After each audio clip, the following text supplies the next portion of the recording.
Thank you so much, and thank you for this opportunity to talk about the #1 priority for any senator from North Dakota, and that is the passage of a 5-year farm bill. When I was campaigning across North Dakota, I reminded the constituents of my state that in spite of this wonderful energy renaissance that we have going on in North Dakota, over 90% of all the land in my state is engaged in production agriculture. It makes this farm bill so critically important to the economy of not only my state, but the economy of this country. 16 million jobs depend in this country on the passage of a farm bill that provides producers with sustainable and risk management opportunities that make their farm work sustainable and make their continuation in production agriculture economically possible. And so it is a good week. It's a good week for North Dakotans. Today we passed the flood insurance bill, which will prohibit draconian and very dramatic increases in flood insurance prices from affecting my state, but also we are on the cusp and terribly close to doing something that we have waited so long to do, and that is to pass a 5-year farm bill.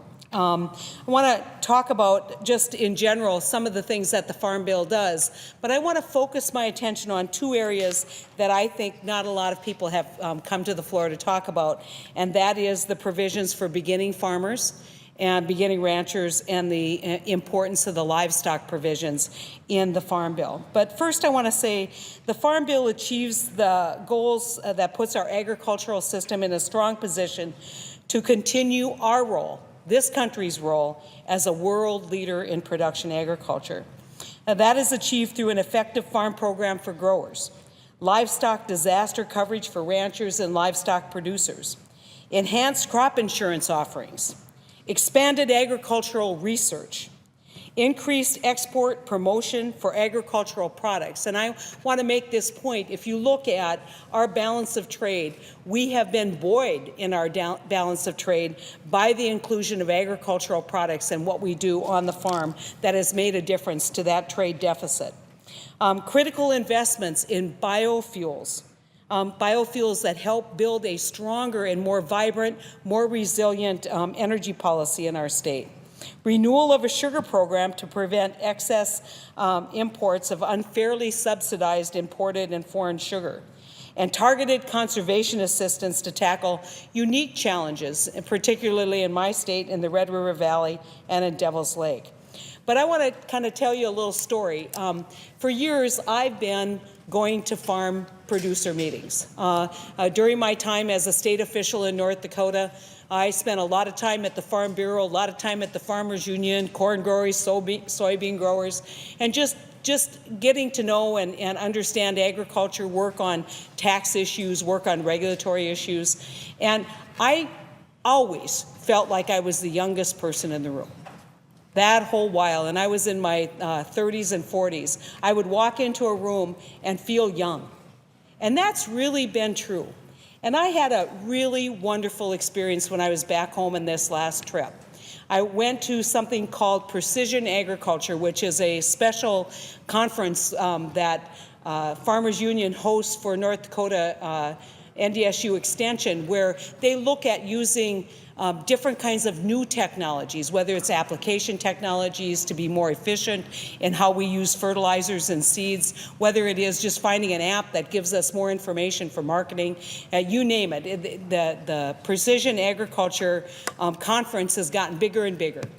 But why I want to point that out and why I want to tell you about it is I stood at the podium and I took one look and I said, I want everybody under the age of 45 to stand up. And well over half of my audience stood up. That has never before happened in the 30 years that I've been involved in public policy in North Dakota. Young farmers are coming back to the farm. Young farmers are engaging at levels of, with technological developments and techniques that heretofore were not available and really weren't trusted maybe by an older generation. And so now we have this new generation of producers who are going to do one of the most important things that we do in this country, which is feed our people and literally feed the world. And they're willing to do that. They're willing to risk, make incredible investments on the farm, whether it's land prices or whether it's equipment prices or whether it's just betting the entire farm that you're not going to get hailed out. And this farm bill is critical first and foremost to making sure that that risk is mitigated by a crop insurance program that works for those young farmers. But I want to outline just very briefly what those beginning farmer programs and beginning rancher programs are in this farm bill. Now, I want to tell you, according to, and this is changing, according to the Department of Agriculture's most recent census, the average age of American farmers is 57 years old, and a quarter of American farmers are over the age of 65. Now, I can tell you in North Dakota that dynamic is changing, as I've just outlined to you. But the 2014 Farm Bill makes critical investments to ensure that this next generation of farmers has an opportunity to enter the field by overcoming the high capital constraints and low production histories that make those early years the most difficult. The program continues and funds the Beginning Farmer and Rancher Development Program, which develops and offers education, training, outreach, and mentoring programs to ensure the success of the next generation of farmers. The bill expands eligibility to include military veterans who wish to begin a career in agriculture. The 2008 Farm Bill had $75 million for this program with 5 years mandatory. The 2014 bill ups that amount to $100 million, recognizing those needs that we have to create that next generation of producers. The 2014 Farm Bill prioritizes beginning farmers across USDA programs. The Department of Agriculture is required to prioritize beginning farmers to ensure they have access to USDA programs. The bill continues to set aside loan funds for both the beginning and socially disadvantaged farmers who struggle to find credit someplace else. There are also 5% set-asides in the Environmental Quality Incentive Program and the Conservation Stewardship Program to make sure that beginning farmers and ranchers have fair and equitable access to conservation programs. This new Farm Bill increases access to capital for new farmers and ranchers. The bill makes significant strides in increasing lending to beginning farmers by expanding eligibility, removing term limits on guaranteed lending, and strengthening microloan programs that serve those beginning farmers. This Farm Bill encourages older farmers to help beginning farmers through conservation. The bill reauthorizes the Conservation Reserve Program Transition Incentive Program, which gives 2 extra years of CRP to retiring farmers who transition their expiring CRP lands to beginning farmers. This program has seen great success with retiring farmers who want to help the next generation get started. This new Farm Bill helps beginning farmers buy land. The bill reauthorized Contract Land Sales Program, which guarantees loan payments to retiring farmers who sell their cropland to beginning farmers. It also continues the down payment loan program, which allows young farmers without much money to start investments/down payments on a farm or a ranch. The borrower makes a cash down payment of at least 5% of the total cost, and the government provides a low-interest loan for 45% of the payment. This new Farm Bill invests in value-added strategies that are especially important to these new farmers. Value-added grants encouraging independent producers to process raw products into marketable goods, adding value and increasing farm income. Beginning farmers will continue to be given a high priority in this program.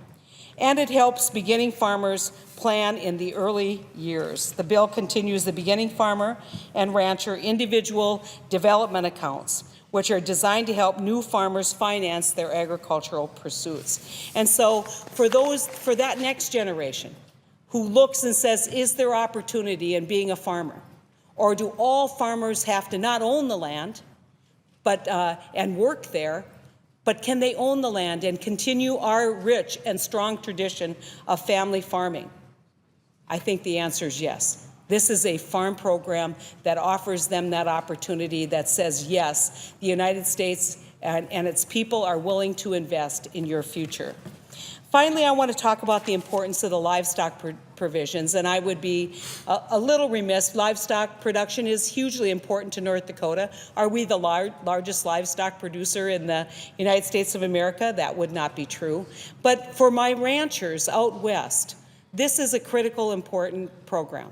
This is a program that says to the ranchers, we recognize that not everybody who's engaged in production agriculture is engaged in producing crops or specialty crops, and that those of you who herd cattle and those of you who work cattle and work as hard as any group of people I know, that you deserve some attention in this farm bill.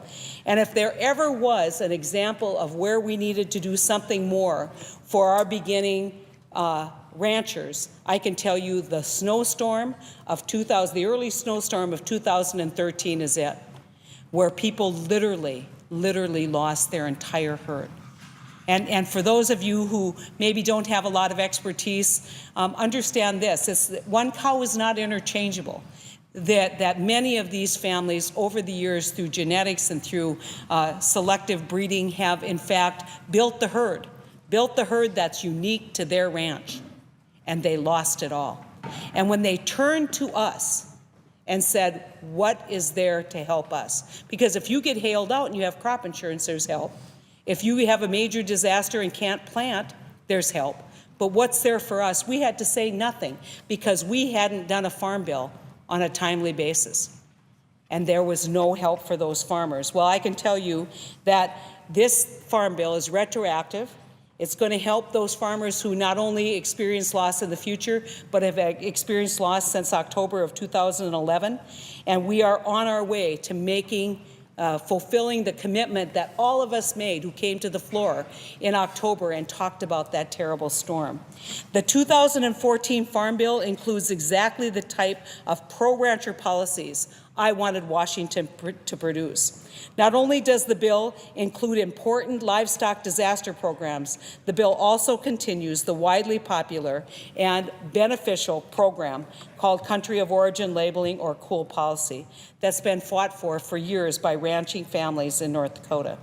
Additionally, the Farm Bill allows USDA in future years to move forward with livestock competition rules to provide transparent pricing for cow-calf operators in my state and elsewhere. And finally, the Farm Bill provides targeted conservation and research programs for the support of cattle, pork, and poultry industry so that they can better assess the challenges facing livestock production.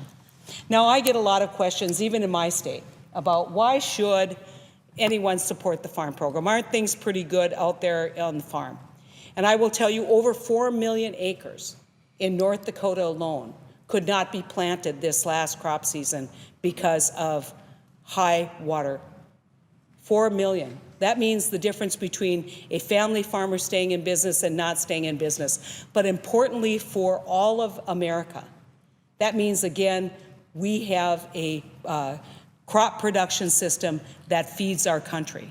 But I tell people, let's think about things from a standpoint of value added. What does that mean? It means that new wealth doesn't come when you go to the retail store and buy a shirt or a new coat. That's not new wealth. You're just taking money that's been generated someplace else and circulating it in the economy. New wealth is created particularly in extractive industries like oil and gas, like coal mining, and it's created in agriculture. It is the quintessential new wealth creator. And from the hard work of those producers in America grows an entire economy that fuels the opportunity for 16 million jobs. In my state, North Dakota, I had it recently talking to a plant worker who works at the Case HI plant, who was explaining to someone that his top priority for his workers was the passage of a farm bill. And they said, why would you care about the passage of a farm bill? He said, don't you get it? If the farmers aren't doing well, we aren't producing tractors. we're not producing what we need to produce. And so understand that this isn't a farm bill just for states like North Dakota and Minnesota. This is a farm bill for the entire world, to feed the entire world. But it also is a farm bill that provides that new wealth creation that encourages the growth of 16 million jobs. And I will close with one final thought. We talk about food, fiber, and fuel, the three things that we talk about when we talk about agricultural products. But we know in the applied research that we see in those great land-grant colleges, and our state has one of the best. It's called NDSU, best football team in the history of forever. But let me tell you, it also is a great extension program and a great agricultural research center. And they are doing amazing things at NDSU in polymer research, looking at biodegradable coatings and paints. And we know that advanced manufacturing is the next step we're going to make in agriculture, and we're going to do everything that we can to make sure that those products are sustainable and that those products are safe to use for our people and for our animals. And so I encourage all of my colleagues to support this farm program, to make sure that we keep 16 million people working and make sure that we have that next generation of beginning farmers and beginning ranchers who are producing food for our country and food for the world.